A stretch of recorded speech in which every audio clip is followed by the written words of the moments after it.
All right, so penetration testing execution standard.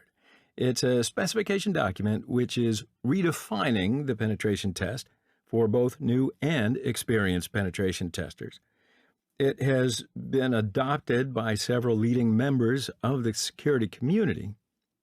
So, therefore, if you feel you are new to penetration testing standards or uncomfortable with the terms, please have a look at it. The penetration testing execution standard, I believe, will be the best one for you to go from. Now, I know that last sentence sounds like an advertisement, but you're not going to lose anything if you check some of these documents once, okay? So PTES is divided into 7 phases. Let's have a look at each of them briefly. Pre-interactions. So the pre-interactions typically, that's the phase that you discuss the scope and the terms of the penetration test and convey your goals of the engagement with your client. While discussing the scope of the penetration test, you should clarify all the domains that will be tested, as well as any special requirements that are going to be needed, such as special privileges and the access to the critical systems and so on and so forth. See, that's why you're going to develop your own way of keeping track of it all. The expected positives of the test should also be part of the discussion with the client in this phase. Great, so now this is what you should do before testing begins. Intelligence gathering. The information or intelligence gathering phase, or reconnaissance, as I talked about earlier, it's one of the most important phases in penetration testing.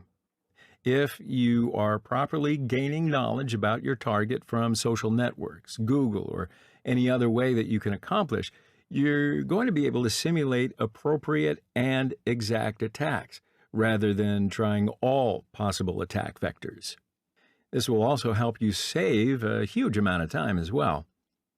So I believe anyway, it's a duty of a penetration tester to gather enough information about the target by performing a variety of scans. So that includes looking for open ports, identifying services running on those ports, and you're also going to be able to discover what vulnerable services exist. I find this phase particularly important. So, in the Metasploit framework, there are many auxiliary modules that enable you to gather information from the target. Now, the next phase is threat modeling. So this phase focuses on categorization and modeling of the threats based on their impact on the system. Now, in my point of view, this phase is not necessarily always applicable. It depends upon how much time you have. If you are performing a long-term red team activity, modeling threats are going to work for you. But on the other hand, in an ordinary situation, you probably don't have the time to model a threat. You're going to look rapidly for a way to exploit and gain access to the system. So our next phase will be vulnerability analysis.